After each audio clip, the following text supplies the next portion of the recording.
Even when I wasn't a manager, we had these internal discussions of like, who do we hire next? And at this point in time, I look more for a passion for security rather than a specific skill set. Hi, you're listening to The Secure Developer. It is part of the My DevSecOps community, which also includes the upcoming free DevSecCon 24 virtual conference. With great speakers intersecting the dev and security worlds, it's not to be missed. Sign up at devseccon.com.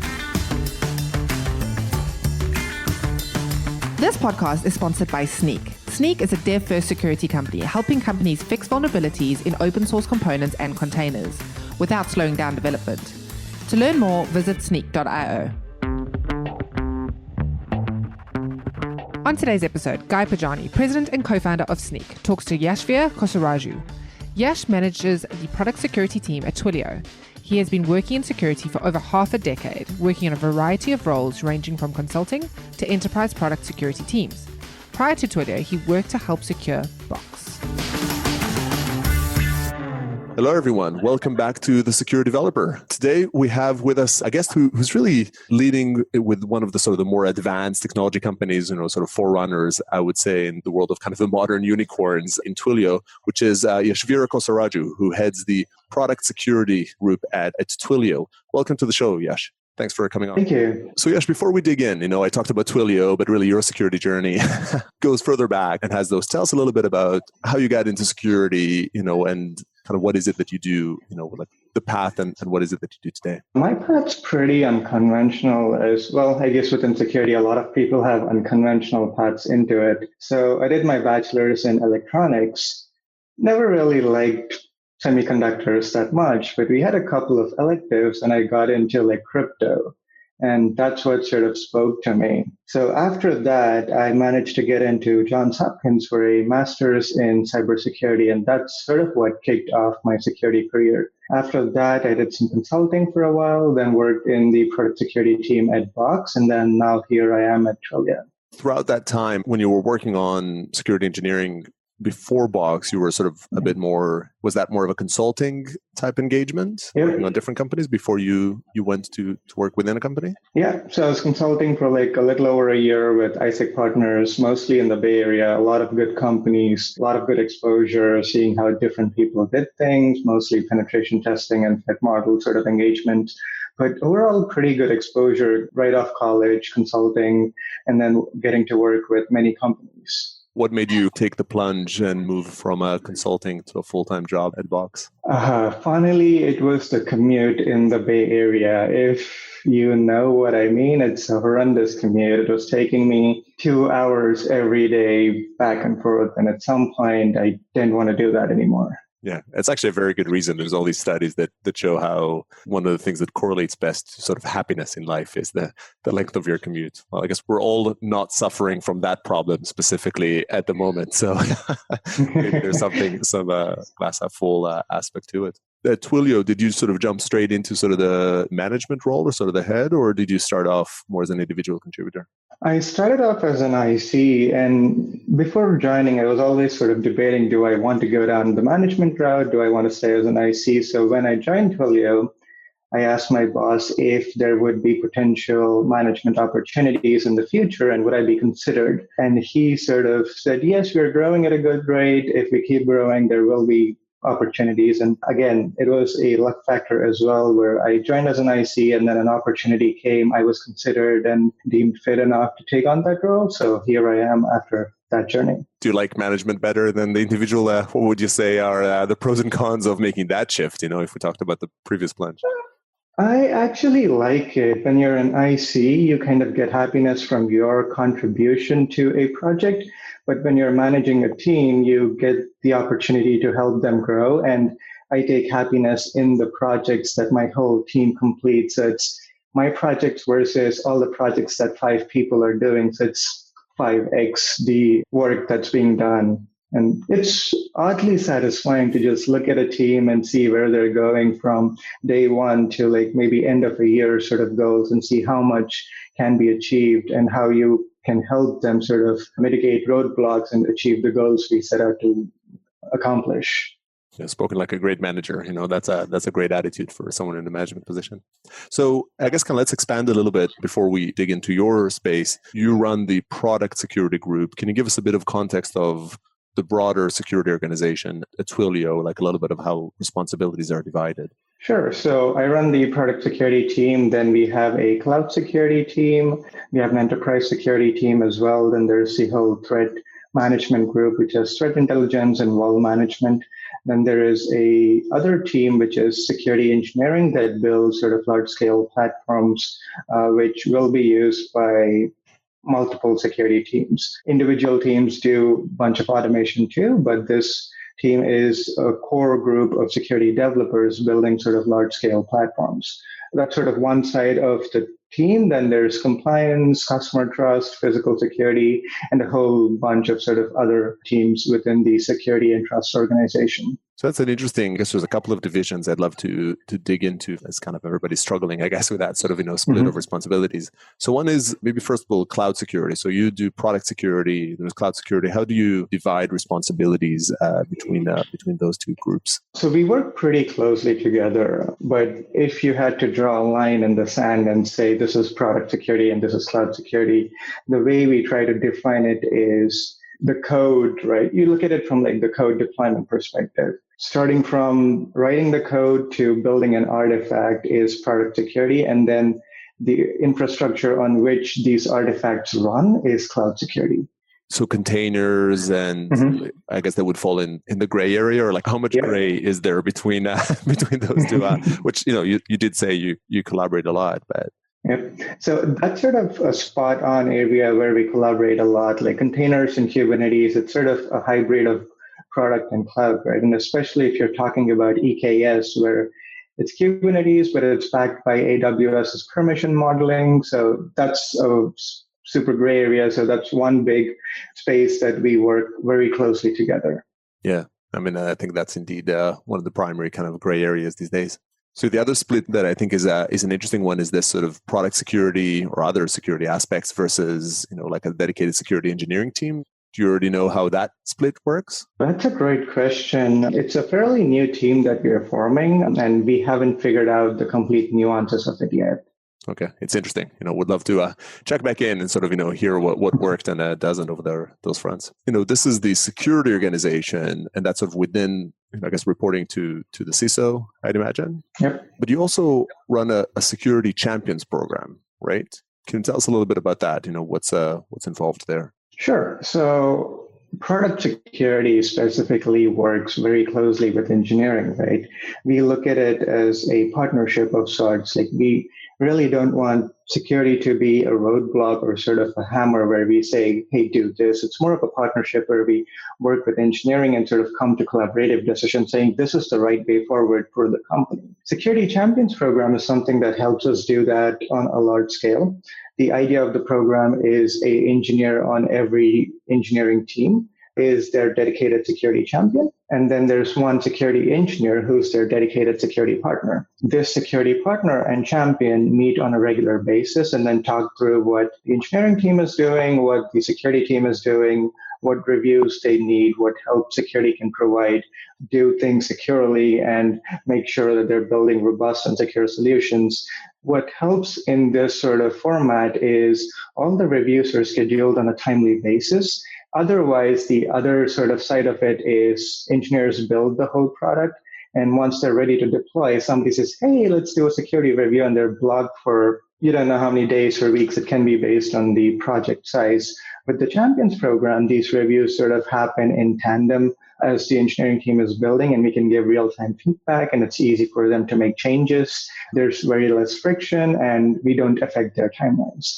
And at the same time, we help them sort of do things the right way. Yeah, and secure. So I'm curious a little bit about some ratios here. So you mentioned that the security champion is aligned to someone in the product security team. What's the rough ratio you aim for in terms of product security? How many security champions does every product security person work with? So that's something that I've been debating with myself for a long time. Like, what's the appropriate ratio of like security engineers to engineers within the company? I don't have like a good answer, but what we're trying to do is instead of talk about the numbers, talk about capabilities within the product security team, and also in terms of champions, look at how big or significant the product or product group that these engineering teams belong to, and then sort of divide it based on that. So it would be like an engineer has 5 products under them or 4 products under them based on the size of the products.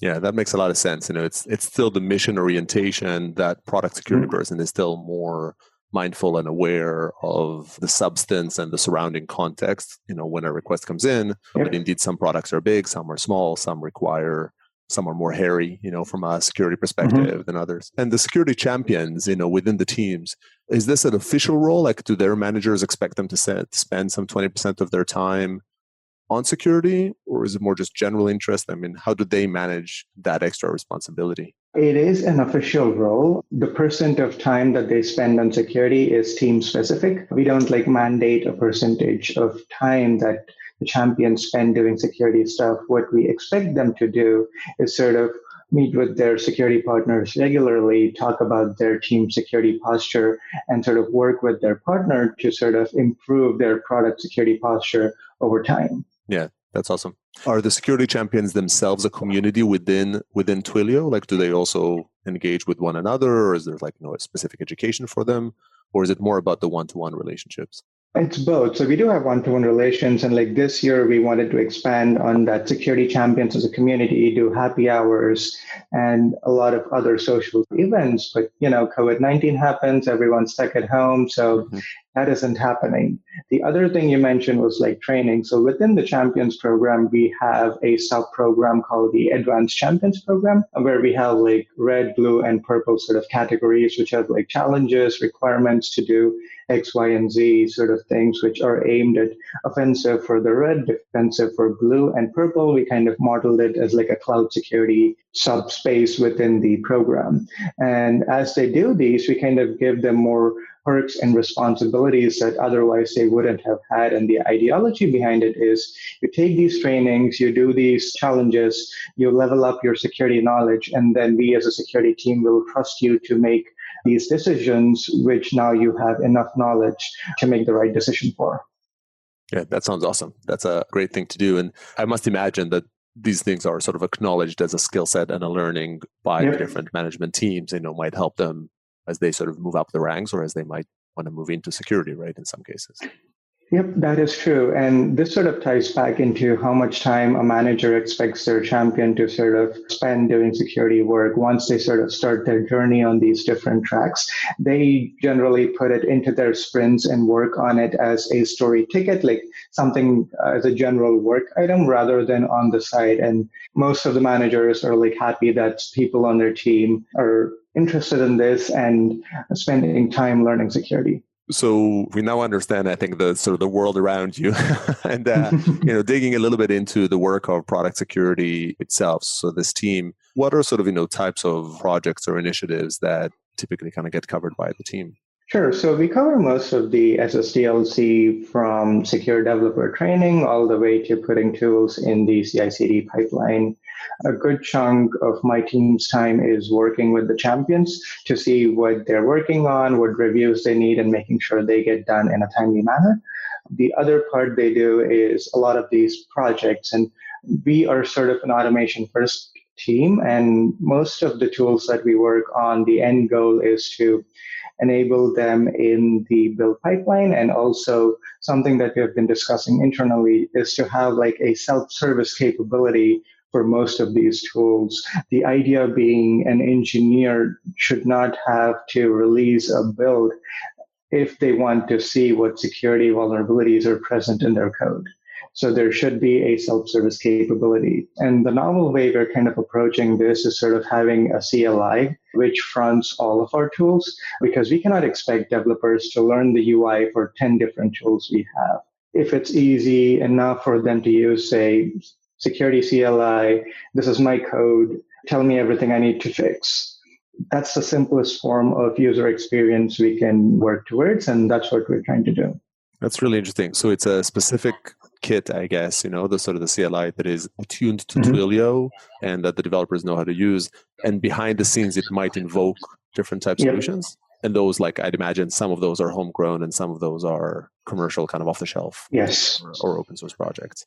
Yeah, so when we look at integrating a tool, both commercial and open source, we make sure they have API support, like extensive API support that we can use to enable the CLI to talk to on the back end. That sounds very smart and kind of a way to lower the effort, I guess, kind of on behalf of the developer so that it's easier for them to do the right thing. How do you think about developer experience for this? So like how do you see it as a product organization? How do you improve that? You're suddenly a tools provider, to that organization. How do you assess yourself? How do you try to sort of design in the first place a tool the developers would actually want? I think that goes back to a very basic question of what would make an engineer use this tool or close security vulnerabilities. The traditional way has been more like create tickets that go into the backlog. Then you have your well management team, which has an SLA that talks to the teams and get it fixed. But there's friction in that, right? But the easiest you can make it for someone to do security, then we have noticed that they do it.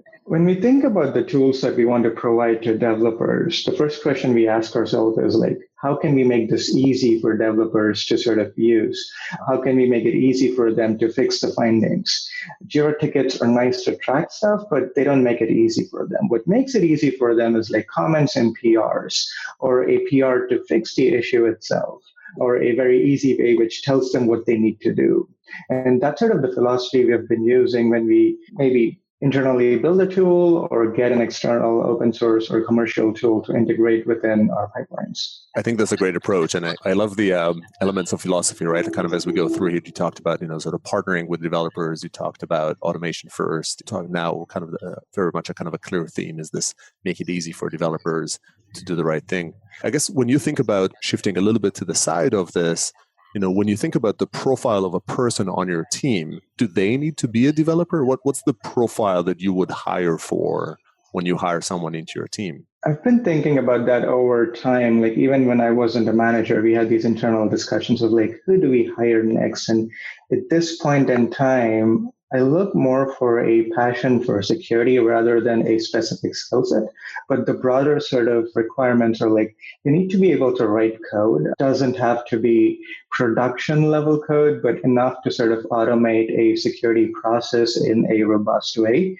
But the main sort of criteria that we hire is like empathy to work with developers. I would want someone who can partner with them versus give them a list of requirements to accomplish. So that's sort of the main thing. Different skill set we need. It's always a broad thing, right? We need some cloud experience, coding, threat modeling, penetration testing, all of these. We can up-level candidates or individuals on these skills, but we cannot really up-level them on the empathy factor. So that comes first in my books. Yeah, I mean, it makes a lot of sense and very aligned with what you've built. But yeah, unfortunately, not necessarily the primary hiring criteria that many security managers end up sort of opting for. So you now have this team, they know some element of coding, they have this empathy for developers. There must be like a whole bunch of cool projects that you've taken on. Give us an example maybe of one of the projects that the team has sort of done that's interesting. Sure. So as we talked about, like we're building sort of self-service capabilities with the CLI. We're integrating sort of container scanning there where a developer can build his local container and say security CLI and give the full tag of what they've done, and that gives them the results. On the same line, something that we deployed a couple of months ago was an internal tool that looks at the latest version of the base image and creates PRs in all of our Docker files to update their from statement in the Docker file to use the latest version of the base image. And the idea being we monitor these base images closely. We work with the team that maintains them to create patches and fix critical vulnerabilities. And then there's subsequent automation that creates PRs to make sure that that change trickles down to all the other Docker files within the organization. That's very cool. So like you're automating, so you have like a team that's building these sort of base images and maintaining them, but then you have the problem of like, how do you pass that information on? How do you make it easy for developers to consume those sort of newer base images? So you actually open sort of pull requests with these sort of updates. when the central team has sort of chosen to release a new base image. How's the take-up been of it? Like, do developers embrace it? Surprisingly, yes. So what happened was we developed it, we deployed it, and then I went on paternity leave for a while, and then COVID happened. So we didn't really sort of advertise this or push people to use it. But what we found was like there was roughly 60% acceptance rate, where around 65% of the PRs that we created so far have been like merged and closed, which is a significant number if you look at the fact that we hadn't sent any communications out to developers regarding this, which kind of tells you that everyone wants to do the right thing, but maybe doesn't have time to do it. So when you make it as simple as possible, they do the right thing. Yeah, absolutely. I mean, I think that's a great stat, and I guess shows you on one hand touch a nerve of a need, because I guess they would have had the responsibility to take those base images anyway. So you made it easy for them, but also shows that you didn't need to email them about this because you came into their natural surroundings, right? Which is open a pull request. How do you reward this type of behavior? So like, as you have these teams, you have the champions. Do you think about rewarding or sort of highlighting, somehow sort of celebrating good security behavior amidst the dev team? Yes, we definitely do. So the Champions program, with the advanced sort of version of it, we have a lot of perks that go within it. They get the capability to do a few actions and approvals that were restricted to only the security team. But once you sort of level up within the Champions program, like we give those I look at them as responsibilities, but on the other side, they're like perks that we give the developers saying, now you can do this. Yeah, you don't need to wait. When you think about sort of these activities, and when you think about more security debt, or like, some problems, maybe vulnerabilities you had in the pipe, things that rightfully you didn't fix on the spot for the elements, is the management of those types of kind of the backlog of issues something that you manage, that the champions manage, that the teams manage? How do they kind of handle the less exciting, kind of debt? Technical debt is never exciting. Security debt is no different. We're still figuring it out, but I look at it as a combinational effort between the security team, security champions, and the engineering team. Going forward, what I would like to do is sort of have a dashboard for every team, which kind of lists out like, hey, you have 10 vulnerabilities here, 2 vulnerabilities here, and these are our feature requests from security to that product or engineering team. And that can become a discussion topic between the champions and the partners whenever they meet, and they can work together to prioritize which ones go first and which ones don't. These leaderboards, I think, have been demonstrated to mobilize to action. So yeah, I'm definitely a fan of those. I've sort of been asking, it feels like you have these sort of very methodical answers to every one of these topics. I mean, it's great. We talked about like a great security champions program with a progression inside of it. We talked about key guidelines in terms of how to approach the product, the security, and engaging with development, from the partnership mentality and empathy to the automation first, making it easy for developers, and some great specific ideas like the sort of the CLI approach and the pull request for internal base images that you're sort of that you're promoting. So yes, this all sounds like already a whole pile of great advice, but still, I can't not finish with asking you if you still had like one specific bit of advice, not necessarily related to what you're sort of doing in day to day, that you want to give a team that is looking to level up their security foo. What would that be? I would say listen to your colleagues within the company, listen to engineers, listen to your colleagues in the industry in general. A lot of these ideas, to be honest, are not mine. These are some things that have come up in conversations with my peers in the industry, people who manage other product security teams, and also in conversations with like engineers when I ask them, how can we make this easy for you? And those conversations lead to like really great ideas, which have stemmed into a bunch of high-value projects for us. Yeah, well, that's great advice, and I think you build on the shoulders of giants. Actually, I didn't even notice time fly. There's all these sort of great bits of advice. I'm sure this is, thanks for sharing this sort of pile of great information and learnings, with the rest of us, so we can basically follow your latest advice, which is listen to it. So thanks a lot for coming onto the show. Thank you. Thanks for having me. Thanks everybody for tuning in, and I hope you join us for the next one. Thanks for listening to The Secure Developer. That's all we have time for today. For additional episodes and full transcriptions, visit mydevsecops.io. If you'd like to be a guest on the show or get involved in the community, you can also find us on Twitter at @mydevsecops. Don't forget to leave us a review on iTunes if you enjoyed today's episode. Bye for now.